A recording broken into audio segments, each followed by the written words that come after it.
So a big welcome to everyone joining the webinar today. We will begin the session in around 1 minute to allow for people to come in and settle. So there's still time to grab a quick coffee.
Okay, let's kick things off. So again, a very warm welcome to all of you to today's session. This is the first in the series of webinars that Miniga will be hosting in the coming months, covering a range of fintech topics.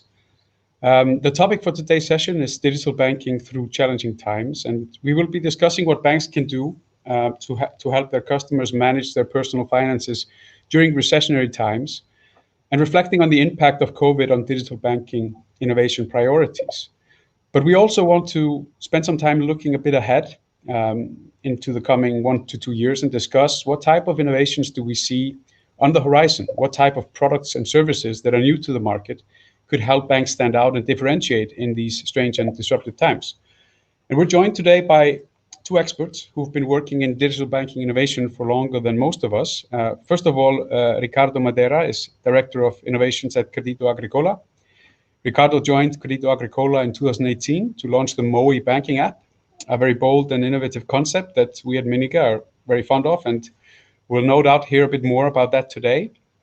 Ricardo previously had leadership positions with Roland Berger and Barclays in both Spain and Portugal.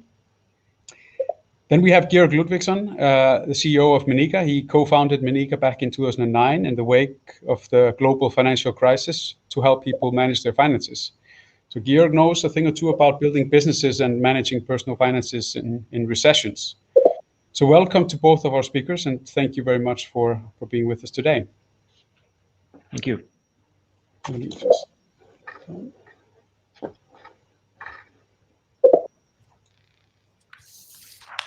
Now, the agenda for today is as follows. We'll start with a bit of a warm-up from Miniga, highlighting a few of the emerging trends that we expect to see following a very turbulent 2020. And then for the main part of the session, we'll be deep diving with the experts on the topics of the day. And towards the end of the session, we'll take questions from the audience, and you're welcome to post your questions at any time during the session. There's a designated questions tab that you should see on the right hand of your screen on the platform. If you don't see it, you may have to expand the sidebar icon, which is the icon in the top right hand corner. And then I will take your questions either during the Q&A or towards the end, depending on how it fits in. But please do share both comments and questions as we go along. Very quickly, for those of you that are not familiar with Miniga, we are in the business of helping banks develop enrichment, insights, products and services on top of personal finance data. We've been around for a while, and our products are now live with more than 170 financial institutions across 30 countries. And we're quite proud of to be working with many of the largest and most innovative banks in the world, many of whom are represented here today. And we kind of see it as a role to be bringing new personal finance use cases and products to our clients every year based on latest trends and changing demands in the industry. And we've kind of rarely faced as many interesting opportunities and ideas as we have today, partially, I think, because of the disruption that's going on. And part of the challenges we face is really, where do we focus? Predicting digital banking innovation priorities is a big part of our core business. So I think that's in part why we're excited about the discussion we're going to have today. But looking at 2020, I mean, it's been a turbulent year for pretty much every industry, and it's introduced a lot of uncertainty to a lot of businesses. But when we look at our own sector, at least from our perspective at Miniga, it just feels like digital banking innovation has never been more relevant and never been more important. And you see a couple of statistics here on the screen, and it's, there's really no shortage of surveys or statistics that demonstrate how customers are banking digitally like never before. I mean, we're seeing growth in number of logins, number of sessions, session durations. We're seeing new users signing up for web and mobile banking for the first time pretty much across the globe. And being in control of your personal finances becomes kind of primal in times of crisis. And I think it's important for banks to remember that it is in times like these that lifelong loyalties are created. Many of your customers have never needed you as much as they need you now. And to us, at least at Meniga, COVID response in banking it's more than just extending credit lines and providing loans and doing Zoom advisory meetings and so on. It's, in our view, one of the most important things banks can do is provide people with the tools to enable them to get in control of their finances, to really help them, help themselves in a way. And most banks, of course, have implemented some form of personal finance management tools. I think one of the problems is that digital customer expectation is really a fast-moving target. And it's not like you can just tick the personal finance box. Like the bar for how to engage people digitally is continuously moving, and it's set by companies outside the sector. And that's why, as many of you who know us, who are on this call, know, Meniga's personal finance products are really inspired by the likes of Facebook, Fitbit, and Strava, and these companies that are building technologies based on the latest sort of digital habit forming theories. And I think, we provide tools to our clients, but we also try to kind of instill that mentality with our clients to kind of build on the best digital theories in the market. One example is what you see here. The challenges on the screen here are module that sort of is a bit inspired by Strava and Fitbit and the health apps. We sometimes call it Fitbit for finances. And Business Insider, they did this relatively comprehensive study on personal finance management last year or 2020, which I don't know if you've read, but if not, I think it's probably one of the better ones I've read and worth downloading. And one of the things that revealed is that customers are more dissatisfied with their bank's personal finance management services than any other services they provide, and many go elsewhere for that service. And really, the fact of the matter is that there is a clear and present customer need here to be served, and customer loyalties are at stake. And one of the main topics for the discussion later is to kind of discuss, what banks can and should do when it comes to personal finances to get their customers back in control. And obviously, at Miniga, we have some strong opinions here. And one of the other things we want to be debating today is also the shift in digital banking innovation priorities as a result of COVID. So not if it's shifting, but rather where is it shifting to?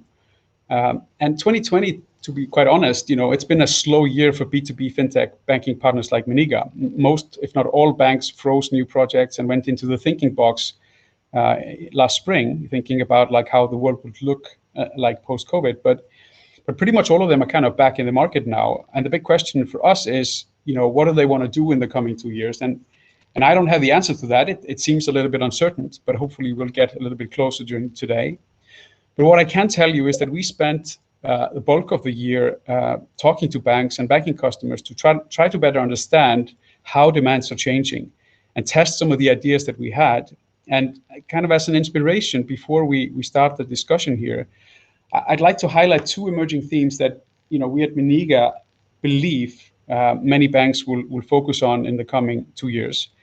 One of the themes is maybe you could argue a little bit predictable, and the other one I would argue is a little bit more unexpected. But let's see what you guys think when you see it. But starting with the predictable, I mean, when recessions come, people are motivated to save, and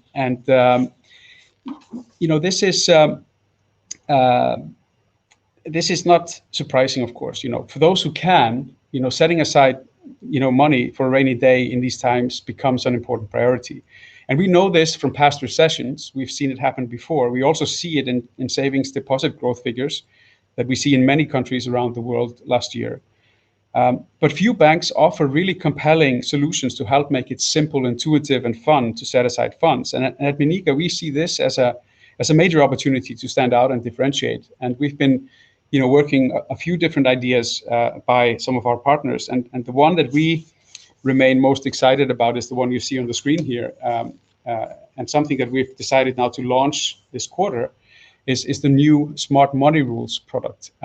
And that's simply an extendable selection of automated rules and algorithms to make savings more intuitive and engaging. So just as an example, you see some of the examples here on the screen, but we're rounding off every purchase to the nearest euro, putting the difference to savings, setting aside €1 every time you buy fast food or go to the coffee shop, or linking that to any kind of category, linking to if this then that servers, and doing things like saving a couple of euros when your sports team wins, and so on and so forth. So it's a selection of these kind of algorithms that you can deploy to your customer base. And at least this is one example of how we think banks can go the extra mile for their customers and truly differentiate in 2021. The other example I wanted to mention that we're currently focusing product innovation on in Miniga is carbon footprinting and offsetting. And, somewhat less obvious theme, I would argue, to carry into a major recession. But let me give you a bit of a background here. When the world got hit by COVID in 2019, last spring, we were actually embarking on the development of precisely this product to help people get an instant overview of their carbon footprint based on their transactions. But when the recession hit, we shelved the project pretty much immediately. I mean, who was going to think about saving the environment when the world was being turned upside down by a pandemic? Well, actually, it turns out we couldn't have been more wrong, because we started lifting the lid on this idea again in July, August, I think it was. And actually, banks were showing a lot of appetite. And we're now working with, I think it's 4 European banks already on implementing carbon footprinting functionality, like embedded in the digital bank. And there are many more banks that are in our pipeline for this. And for me, COVID kind of seems to have increased the sense of togetherness here and urgency to fight global threats, whether they're environmental or whether they're pandemics. And there's a fast growing and vocal segment of carbon conscious consumers here. And that is being accelerated by COVID, and they want to understand the impact on the environment, and they want to do something about it. And really, it so happens that banks are in quite a unique position to serve this need. I mean, banks can do things like give people an instant estimate of their carbon footprint based on their spending history, and few people or few companies are in a position to do that. They can also offer green savings and investment products and other kind of green products, and they can facilitate offsetting and do other things. And I think more and more banks are now seeing the business opportunity in helping their customers go green. So, I mean, these were just a couple of examples to get your juices flowing and provide a little bit of inspiration. But that's enough of questions and observations. I think now is really the time to try to get some answers from our speakers. And my first question here is going to go to Georg. Meniga was founded during the last major global recession, and the company was specifically established to enable banks to help customers get in control. Mm-hmm. So in your view, what kind of digital solutions should banks be focusing on to help people stay in control during times like these? No, that's a good question. I think what has often been said now in this recession, which I really think is true, unlike the last one, is banks are now part of the solution, but not the problem. And we've really seen and felt most of our customers take that to heart. They're proud of what they're doing. And that starts with making sure basic banking is accessible digitally. Branches are closed. And I think most banks have proven to do that really well, although some have been scrambling to make sure everything works smoothly without the branches. So in that sense, digital has been elevated and accelerated. But beyond that, and that is really at the DNA of Miniga and why we exist, is personal finance management. Our fundamental belief has always been, and our key message to banks, that in order to stay relevant and close to your customers, you need to evolve your digital bank from a place to just do banking into more of a financial advisor or coach digitally. And that's the founding vision of Miniga, and we were a pioneer of personal finance management, born out of the last recession. And I think the same, we are seeing the same forces now. There's nothing new in the sense that people during recessions are worried about their prospects more so than before. That massively increases demand for personal finance management tools and solutions. But what I think is different now compared to the last recession is also that these solutions have come such a long way. I think the first generation PFM that Meniga helped pioneer in Europe were limited in the sense that they were not really mainstream. But now I think there's been a huge improvement, and well implemented PFM solutions today are kind of very much mainstream, have very high kind of customer satisfaction scores, and people form a strong emotional connection with the bank or service provider that is offering them. And so that's an opportunity now to differentiate. There's bigger difference in good and bad PFM. As you cited, Bragi, there's a lot of people are dissatisfied by these tools. So there's an opportunity to do the best practice and do really well here. I think your example of savings is a good one. There's a lot of things to PFM. PFM is a broad term and not always very well defined. And it means basic kind of budgeting, financial planning, savings, but it can mean a lot of things. And but savings, I think, is a very good example that you mentioned, and maybe you want to expand a little bit on that. Yes, it's true that people always in recessions want kind of there's more demand for savings, and recession or not, almost everyone wants to save more than they actually do. That's just normal state of affairs. And what I think where the opportunity lies is not just focusing on making sure you have competitive savings products, which many banks do. They compete on interest rates or the best brokerage account or other funds or savings accounts. But what has and that is very much backed by research. What has been clear recently is that there's also a lot of kind of psychological, emotional factor behind savings. There's a large group of users that really have a hard time seeing themselves as savers. They find it hard to take the first steps. They find it stressful, and they would be super grateful to anyone that can help them kind of overcome these thresholds. And these are generally not about interest rates or the competitiveness of the savings product per se, but of making it a habit to save, making it easier. So and that's the motivation behind our smart money rules, to make that kind of more playful, help more people take those steps in an easy way so they can see themselves as savers.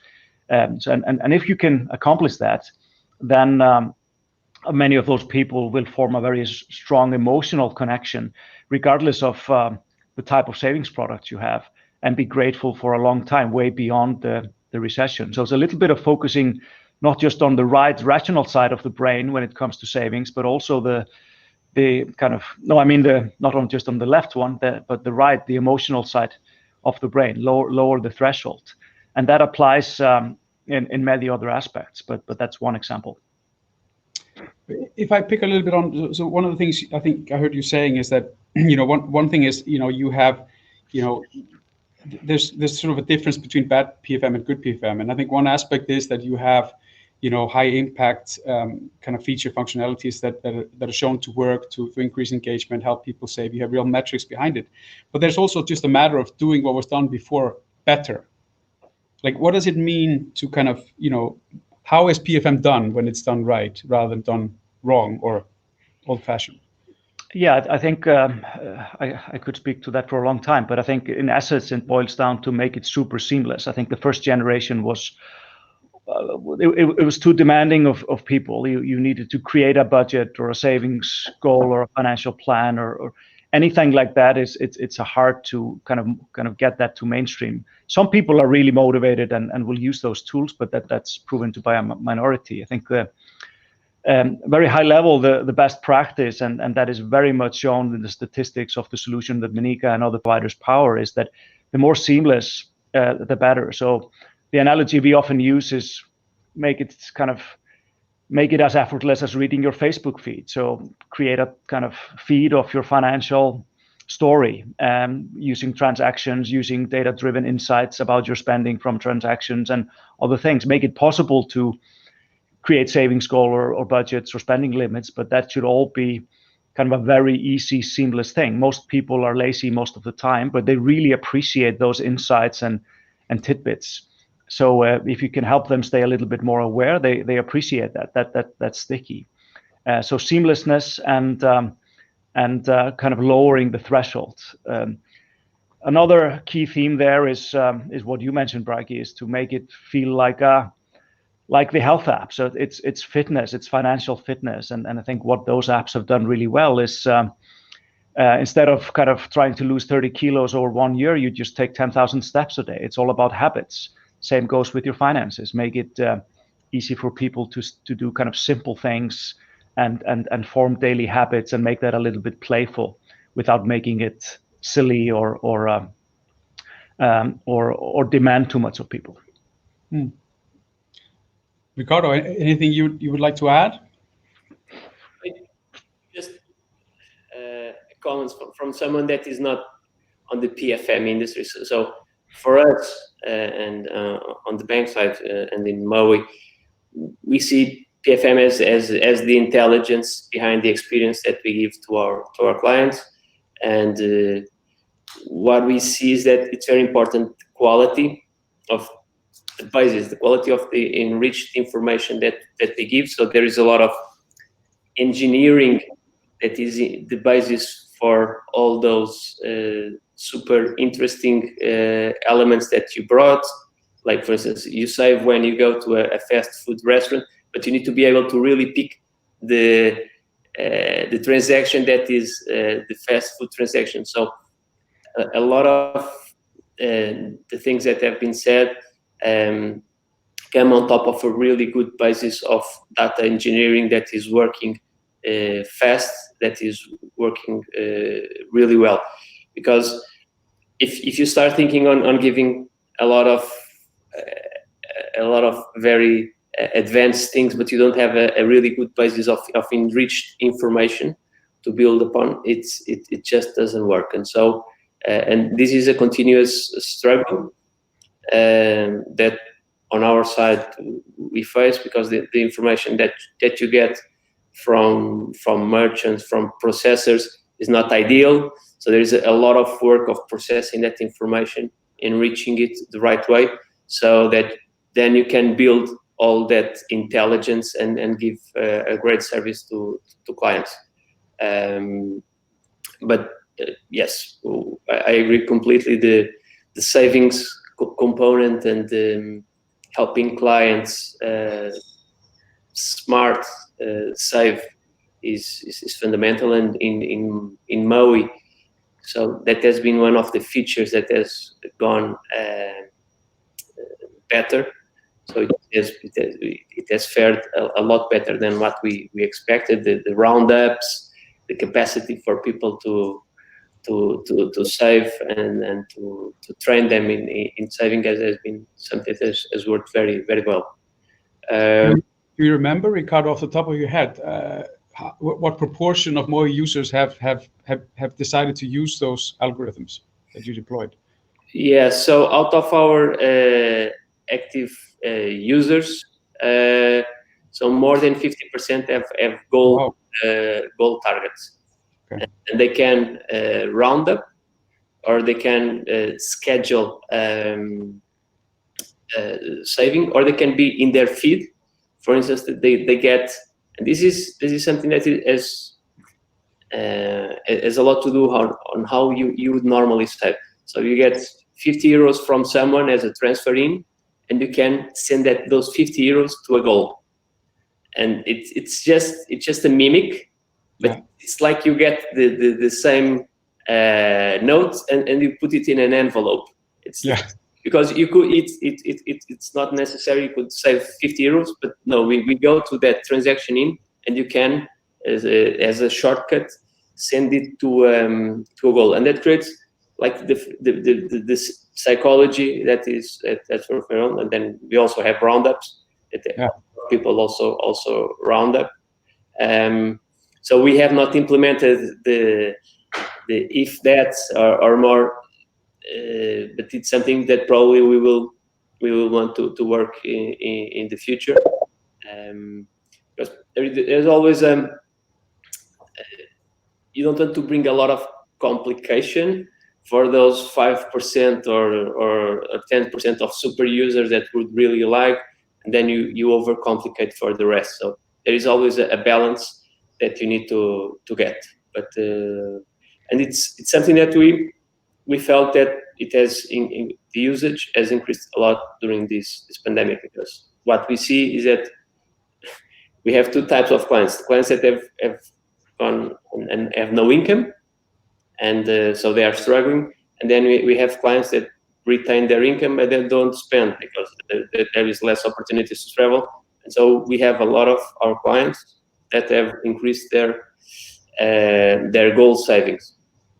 Yes, so and this is something that probably we will maintain going forward. Yeah. No, and your point on the data quality, I think is very good. I mean, I think often when we come in, and sometimes Miniga is replacing something has been done by someone else or existing, is that if you don't maintain that, whatever functionality you build is not going to yield the results, because if in the end you're giving wrong information to people, they will lose interest immediately. So I think that's absolutely critical. But maybe sort of flipping a little bit here, Ricardo, and sort of more generally, I mean, how do you see the impact of COVID having been on digital innovation priorities in banking? Yeah, so I'd break them into two families. One is, so banks are constrained, so this crisis will have an impact. So what we see, and even ourselves, so there is the need to prioritize digital investments.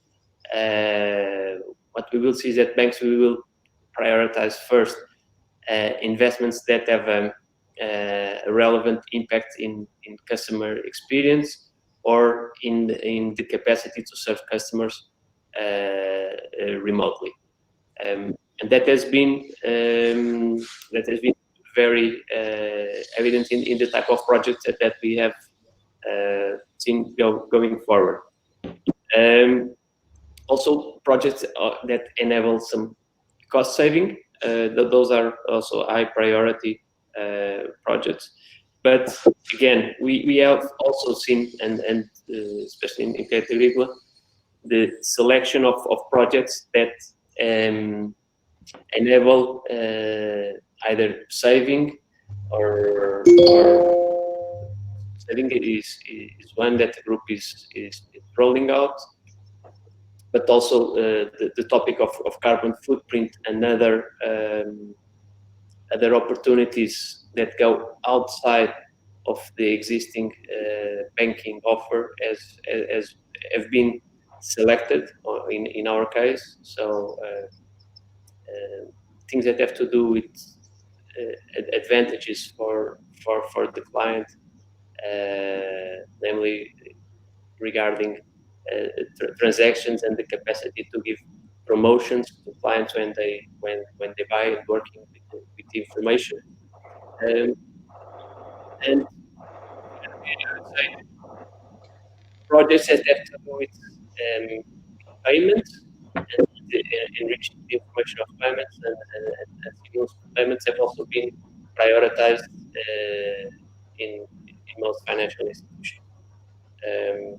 So again, I would say two types of impacts. So a better selection of projects that the banks are doing. So less projects with more customer impact or cost impact. And in the customer impact, a lot to do with the fact that clients are using the apps a lot more, a lot.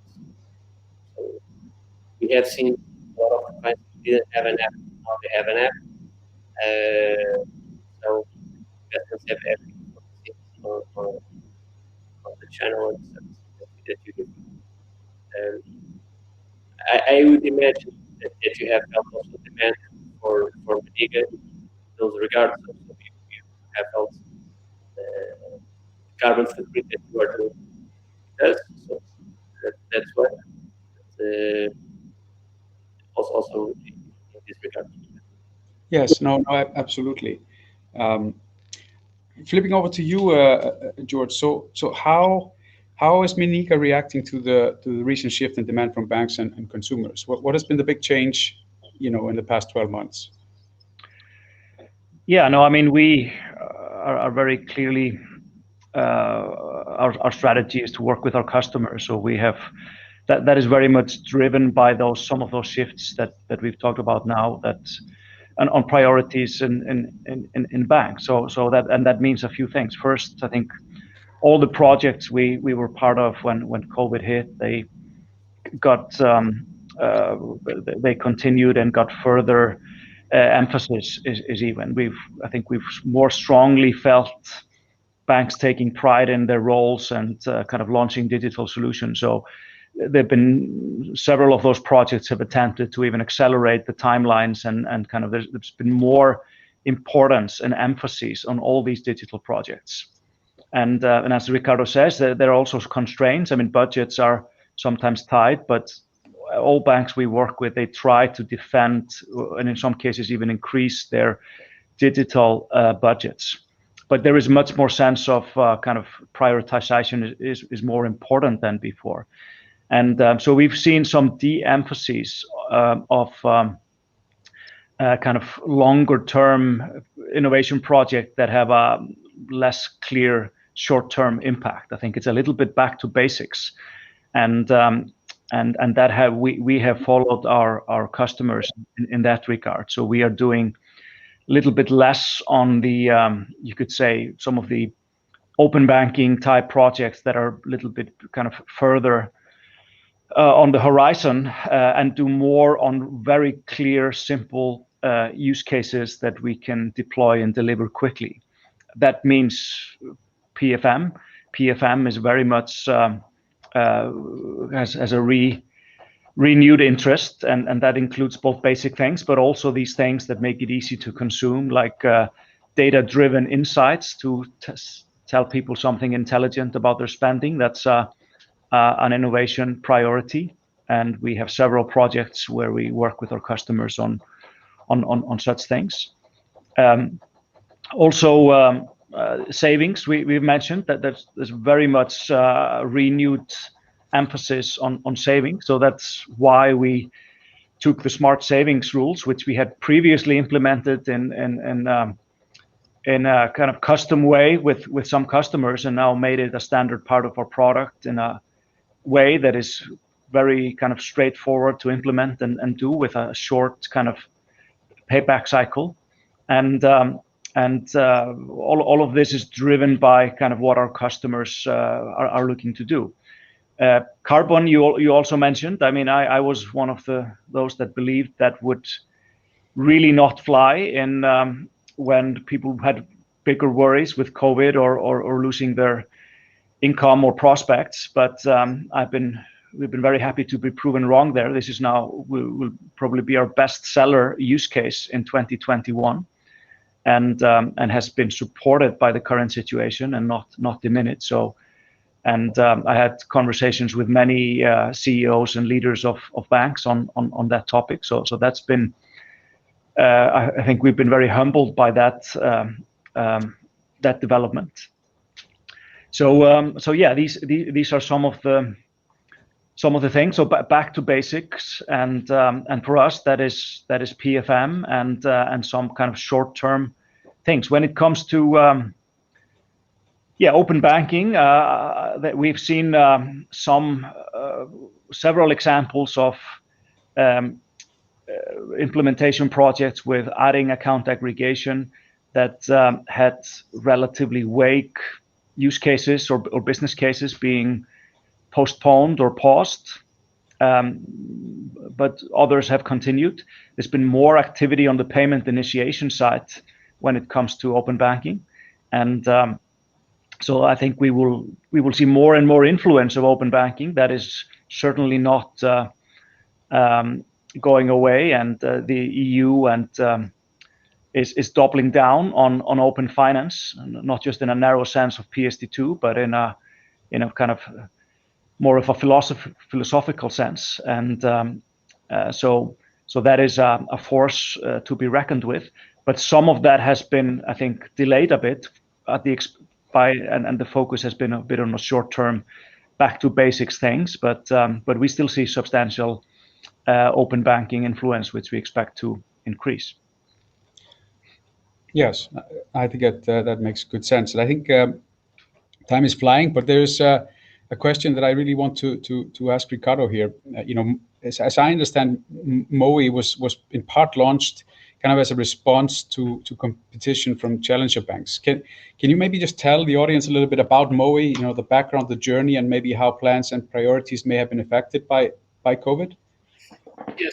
So the decision to launch moey, so Crédito Agricola is old, established and bank in Portugal.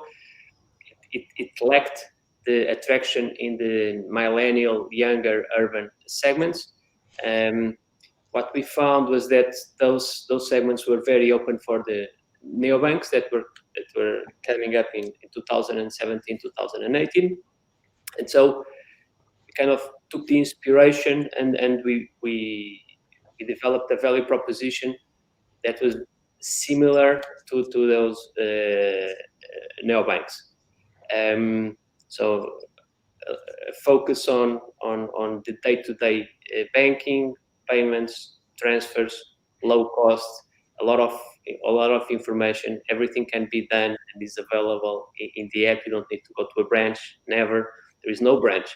And so we found ourselves competing with the likes of Revolut and N26 with some advantages, given the local payment scheme that we have access, that those international players do not have access. So we launched with that philosophy and that targeting. What we have found is, so back in 2017, and it's just 3 years ago, so you have these neobanks and then you have the old established banks, and what we are seeing is that it's leveling. So we have Revolut and then N26 moving into value propositions that are very similar to what banks have, and banks putting everything on their apps, revamping their apps. And so how we are today is basically we are competing. The offers are similar, and we are going from neobanks and incumbent banks, and what we will have is a new segmentation that we believe is a kind of simplified value proposition banks that are very simple, immediate, and then we will have full-fledged with and more premium value propositions. And you can have, for instance, Revolut and neobanks playing in both of those. If you want a metal card, if you want this and that, then you go into that type of and you're in a concierge and go into more high value proposition type of service, or you maintain yourself in the low value proposition. And this has had an impact in what we developed, as we see ourselves, at least in the coming years, as a simplified value proposition bank, very focused on day-to-day, on giving a lot of value to our clients, and so what we have then is that we have focused more and more in the topics of speed, quality of information, and so that's our main focus. In terms of priorities, how we see we are launching a simplified credit offer. this year. We will be launching also a credit card this year, and we have other bits and pieces like the carbon footprint that we will be offering also in a short term, and we have also to bring other elements that have to do with transactions, with offers that we can give to our clients, with advantages, and we'll be working on those topics. And so there could be two ways. So we would either merge our offer and with what we have in the bank that we don't see, or we can maintain the banking offer evolving. It's a fully digital banking offer, but evolving more enriched value proposition with other type of service tiers, and we will maintain ourselves in the more simplified value proposition. Yeah. No, that's very interesting. I think there's one question here from the audience, which I think you haven't part answered here, but it was sort of basically, it's from Omar here, how have challenger banks been impacted by COVID, and how do we expect to see them develop? I think it's very interesting, this thing that you see them kind of converging a little bit with the mainstream offering. But have they? I mean, how do you see you sort of looking at the next one or 2 years? Do you expect to see consolidation in that space, or how do you expect things to develop? This was part of the question that I did not answer. So we have had a small impact from COVID. So we felt that when there is these people that need to stay at home, that there is a slight decrease in the accounts that are open by our clients, but a slight decrease. Overall, we have maintained the client acquisition pace, whereas more universal type of banks with branches that they have struggled more. What we see, and this is what I was saying, this level playing field, what we see is that the neobanks that have very simplified value propositions are enriching with credit offers, with investments, with the premium offers. They are more and more competing with existing banks, and I wouldn't see consolidation at the level of Revolut and 26 and the likes. In Portugal, I see consolidation at the level of local banking players that need to consolidate to bring more efficiencies to their business, because with the time frame that we have to bring efficiency, you need to consolidate operations and resize, reshape. That's something that probably will continue to happen. It has been happening over the past few years with some M&A, and we will continue seeing that going forward.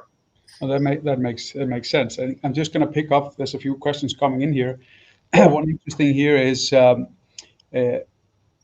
let's see here.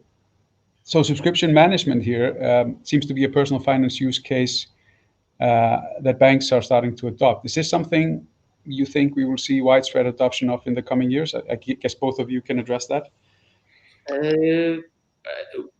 I think that's something that definitely is going to accelerate in the coming years. Also, because processors will be giving a lot more information, also with the tokenization that you will have in payments.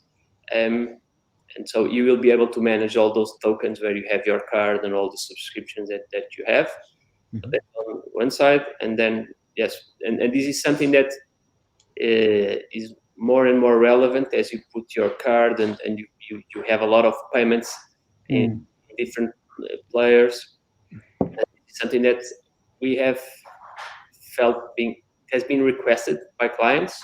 So in our Reddit channels and all the open channels that we have with clients, we have felt that this is a need that exists. People want that. People want to control where they have their payments set up, and they want to be able to in one place to switch it on, switch it off. No, yeah, it makes I think that's one of the better examples of a use case that is now getting mainstream and getting proven. It's an obvious issue. Almost everyone can relate to this. Subscriptions are growing. People tend to forget about them or don't feel they are in control, and banks have an opportunity to add value there, and that comes in many flavors. We have like Meniga has been helping some of its customers with simple overview of subscriptions, and then there are specialized providers that are growing, like Minna and Subio and others that are providing kind of more advanced services like renewals and cancellations and other things. So this is an obvious opportunity, and I think generally for banks there are several use cases that are now kind of proven enough so that it's a pretty there's no need to invent the wheel by focusing on the use cases that are clearly gaining traction and implementing them in a good way. I think that's an opportunity. It's largely a game of speed and agility to get that done. No, I agree. I mean, we hear more and more banks sort of looking into this, and clearly it is a consumer need that bank can address really well. There's a specific question here. I guess, Georg, maybe you can take this, and I think it relates to the smart savings feature. So how does that savings feature work when the PFM is provided by a non-banking company? Yeah, that's a good question. I think two ways. We are now working with several banks on this functionality, and one of the things that we think is particularly interesting is this is where payment initiation from open finance can come in. So if you're an entity that offers savings or savings product, but you're not generally the one having people's day-to-day transactions, you can through open banking connect to or allow those users to connect their current accounts or spending accounts. So and then use those algorithms to where you can round up or you can kind of tax your vices. When you buy coffee, you put money in savings, even if that spending account is not your own account. There are some limitations in this in open banking, but this generally this is one way. But there are also elements of smart savings. Like the philosophy here is not just to connect it to day-to-day transactions, but there are ways to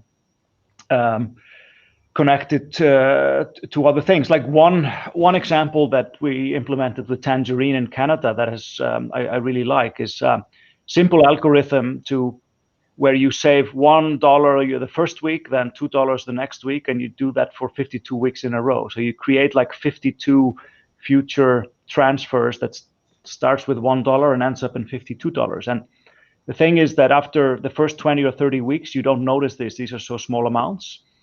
The second half of the year, you notice it, but you've done it for so many weeks that it's very kind of few people that turn it off, and it ends up saving you, I think, $1,350 or something like that over the year. So it's a meaningful saving for a lot of people, and that's an algorithm that has nothing to do with transactions. And then with payment initiation in open banking, you can transfer money from payment or spending account into your savings account with the permission of the user. So I think this is an example of where open banking can turbocharge or accelerate a savings kind of motivating functionality that absolutely doesn't need or require the current account you kind of transfer from to be the same one as the provider of that service. And we'll see more of that, banks and open banking being used to move money around. We have a question here for Ricardo from Dali. It says, is your turnaround time for loan approval processing affected by the working from home environment or the other way around?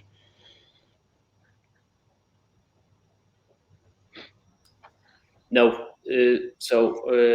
Our loan is fully digital, so there is no impact.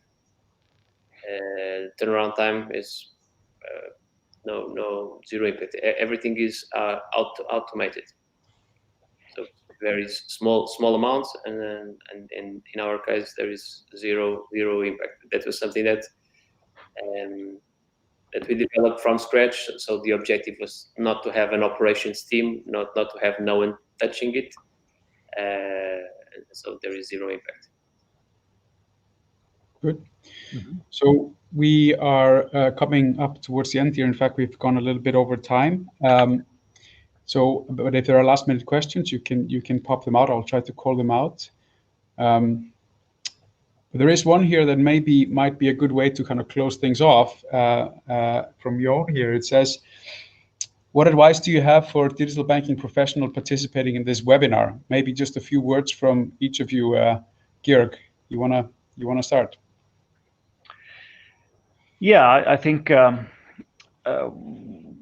in interest of time, just one simple thing. I think we've seen too much of focus on infrastructure and open banking as a concept, and too little on the actual use case. So if the attention is always on what's in it for the end user, why is this important to them? I think if that's the guiding light, then that's a recipe for success. Ricardo, any parting words? I agree. This is a topic that we have not touched a lot. So we at moey we launched the Open Bank initiative. So we are enabled account aggregation. There's a significant investment. This is something that the bank really pushed us to do because we wanted to be in the forefront. But the use cases are not ideal. Information is not that well standardized, and so I say as an advice, maybe look into the needs and the use cases before moving and setting up the infrastructure and technology, because you may find yourself in a situation where we have made a huge investment and things are not ideal, and we cannot compel our clients to use them because it's not the ideal experience, and there is not that much value in that. Very good. So I think that's a very good way to close this 1 hour of good discussion. Thank you very much to our guest speakers, Georg and Ricardo, for sharing these insights with us, and for the many participants and good questions that we got from the audience. So we will be hosting more of these webinars in this spring on different topics, and maybe deep diving on some of these use cases that we've mentioned today. So please stay tuned, and hope to see most of you again soon. Thank you. Great, thank you. Bye. Bye.